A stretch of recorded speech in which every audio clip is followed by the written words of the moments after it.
I have been perched on the north spire of St. Barnaby's Cathedral for 617 years, 6 months, and an undignified 15 days, during which I have been urinated on by exactly 3,212 pigeons, struck by lightning 9 times, and used as a landmark by 5 generations of lost tourists. Take a left at that grumpy stone dog thing. Somewhere between Lightning Strike 6 and Pigeon Dropping, 2,907, I decided I had acquired all the cosmic credentials necessary to become a life coach. After all, who knows more about remaining calm under pressure than a creature literally carved from igneous rock and bolted to a 300-foot tower? So I founded Gargoyle Guidance and Gravelly Growth, a business that caters to overstressed birds and bipedal mammals alike. My first clients were the same pigeons who'd been using my cranial ridge as a latrine since the Renaissance, so believe me when I say I understand hostile work environments. Lesson 1 of my program is called Freeze, Fracture, Focus.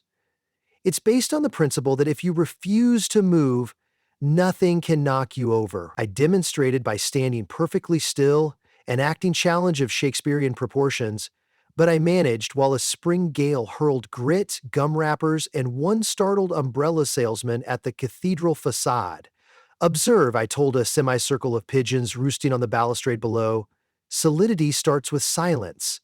A particularly jittery fledgling named Lintball chirped, "But what if the wind rips off our feathers?" I replied, "Feathers are optional, dignity is not." That line has since appeared on 3 different inspirational calendars, 2 of which are actually printed on timeshare brochures for glamping yurts. I can't control my brand licensing. I'm made of stone, not legal savvy. People joined next, beginning with a harried accountant named Deirdre, who attended my session only because she'd lost cell reception during a rooftop yoga class and couldn't find the stairs down. She arrived mid-lecture, still in downward dog, and stayed because she figured any creature with horns and a pet flock could probably explain tax season angst. I told Deirdre the same thing I tell every human teetering on the edge of burnout. Granite doesn't panic about April 15th. Granite just exists. She blinked, took notes on the back of her yoga mat, and asked if she could bring friends. Word spread faster than Victorian ivy on limestone.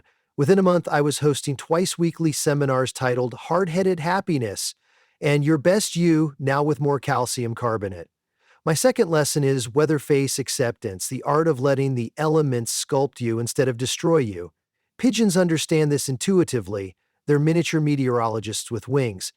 People, however, consider atmospheric moisture an existential crisis. To demonstrate, I invited my class, 13 pigeons, Deirdre, a barista named Greg who was on break, and an elderly priest who thought I was a miracle, to watch me withstand an incoming thunderstorm. Lightning flickered, thunder bellowed, and Greg yelped that his oat milk latte was attracting static electricity. "Good," I said. "Fear is the chisel of character. Let it carve definition, not cracks." Right on cue, a lightning bolt hit my left horn, sending sparks across the parapet and giving Greg's latte a nice toasted marshmallow aroma. The class applauded. The priest crossed himself. I glowed literally, faintly, like a nightlight for existential dread. Because every self-help guru needs a catchy acronym, I coined ROCK. Resolve, observe, center, keep. Resolve to stay. Observe without blinking. Center your inner gravity. Keep your promises, especially the absurd ones you make to yourself at 3 a.m. while doom scrolling. Pigeons love acronyms because they mistake them for breadcrumbs and peck enthusiastically. Humans love acronyms because they fit on mugs.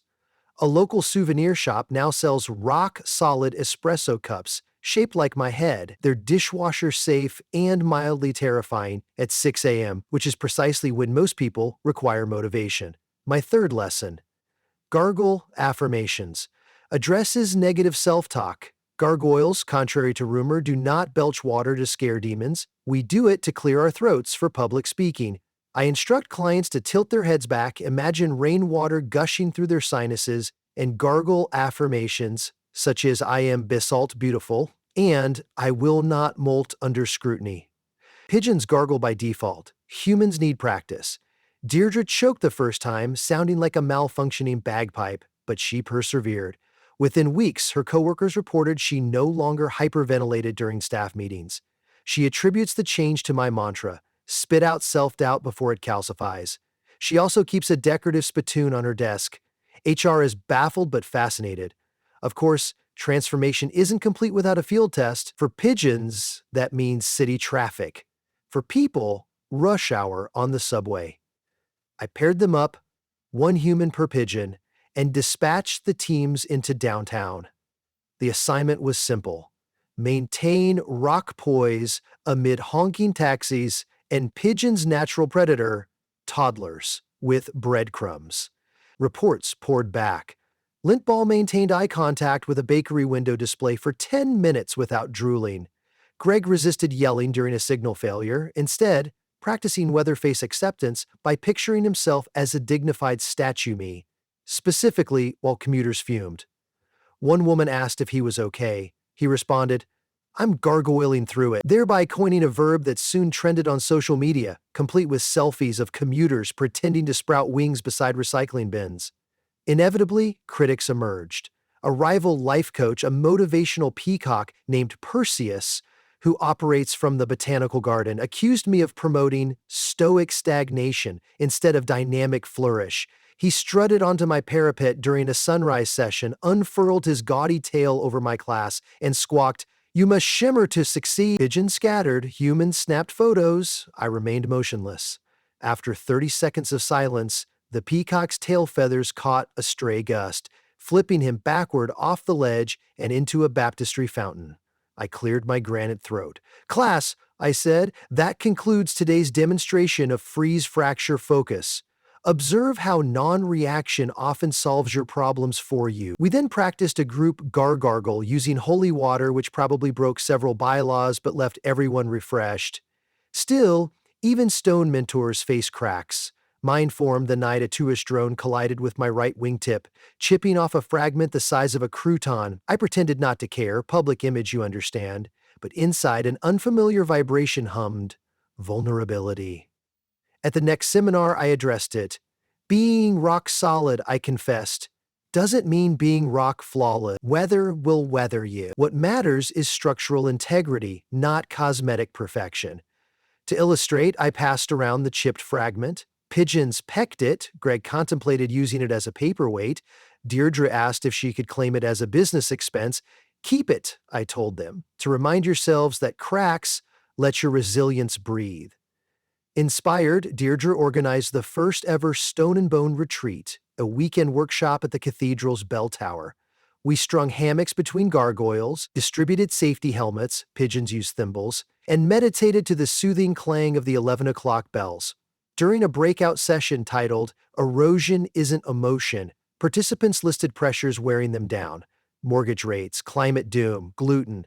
Then they rewrote each concern on slate tiles and hurled them off the tower, trusting gravity to pulverize anxiety into harmless dust. The priest objected on grounds of potential lawsuits. I countered that spiritual growth sometimes requires minor property damage.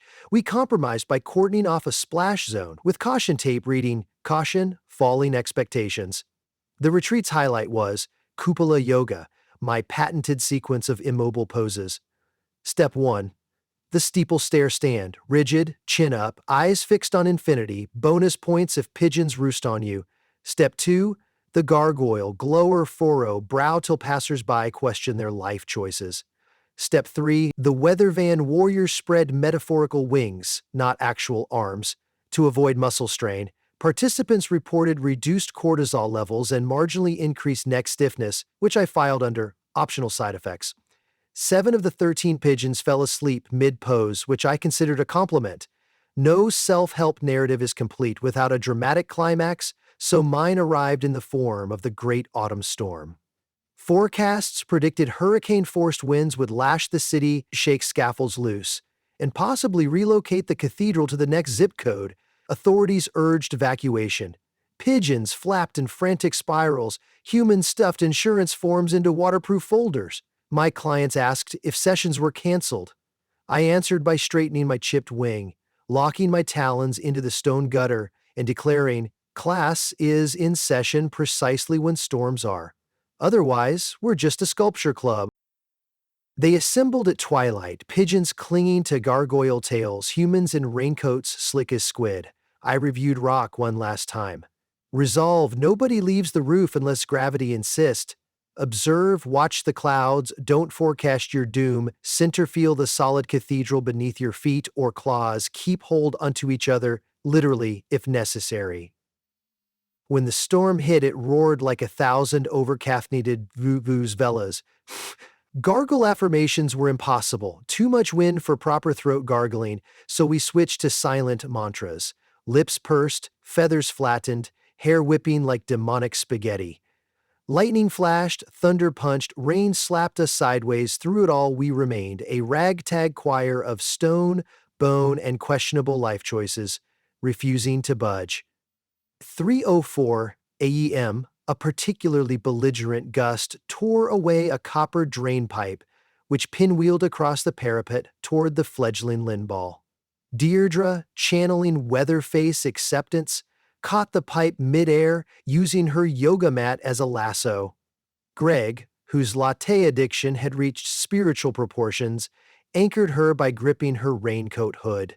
The priest prayed in Latin, or possibly ordered pizza, hard to tell over the wind. I felt a surge of pride so intense I almost dislodged myself for a celebratory leap, but rock reminded me to observe, not override gravity. Dawn arrived sluggishly, like a hungover sun. The storm had spent itself, leaving broken shingles, triumphant puddles, and one soggy but intact coaching circle. Pigeons preened, people checked phones, 0 missed calls, a miracle in itself. The cathedral's caretaker climbed up, expecting carnage. Instead, he found us sharing victory, bread whole grain for humans, crumbs for pigeons, stone stoicism for me. He muttered something about filing an incident report and retreated, perhaps converted to the rock philosophy by osmosis. In the days that followed, clients reported remarkable aftershocks of composure. Deirdre confronted her boss about unrealistic deadlines without breaking into hives. Greg negotiated higher pay and switched to tea, an outcome nobody predicted. Lindball flew straight across downtown traffic without a single evasive corkscrew. Even the priest adopted gargoyle affirmations, though he substituted holy water for rainwater, citing liturgical taste. Perseus the peacock attempted a rebuttal seminar titled Plumage Under Pressure, but the botanical garden was closed for storm repairs, so he borrowed a community center sauna, where his feathers wilted in the humidity. Participants exited complaining of damp egos. Meanwhile, my sessions expanded. I began live streaming from the parapet, aided by a tripod fashioned from repurposed lightning rods and Greg's old latte straws. Viewers worldwide typed comments like, channeling my inner gargoyle during presentation, nailed it, and how do I gargle in open plan office without HR freakout? I recommended travel-size water bottles and plausible deniability. With scale came responsibility. A television producer proposed a reality show, Rockstar Recovery, featuring me mentoring celebrities while they perched on miniature cathedrals built on sound stages. The contract required me to relocate to Los Angeles, an impossibility given my architectural integrations. I politely declined, suggesting instead a spin-off podcast, Stone Cold Advice, recorded on location. They balked at wind noise. I countered with authenticity. Negotiations continue. Success forced me to confront an uncomfortable truth. Permanence breeds complacency. Had I become too comfortable atop St. Barnaby's? Could a gargoyle preach growth while literally fused to one spot? The internal debate lasted 3 weeks and concluded with a compromise. Once a year during maintenance season, I would allow the cathedral's restoration crew to hoist me down for a day trip. The first excursion took me to the public library rooftop, where I guest lectured hawks on anger management. Short version, stop screaming at thermals, learn to glide. Returning to my parapet afterward, I felt strangely lighter, as if exposure to different vantage points had shaved unnecessary weight from my psyche, though physically I remained a chunky 1,400 pounds. My most recent seminar addressed that sensation, titled Mobile Mind, Stationary Spine. It taught clients to explore mentally while remaining rooted physically.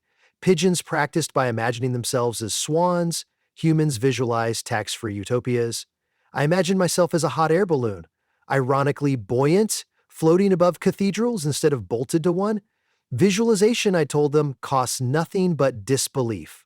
And there, perhaps, lies the ultimate moral of gargoyle guidance and gravelly growth. Rock solid isn't the absence of motion, it's the mastery of it.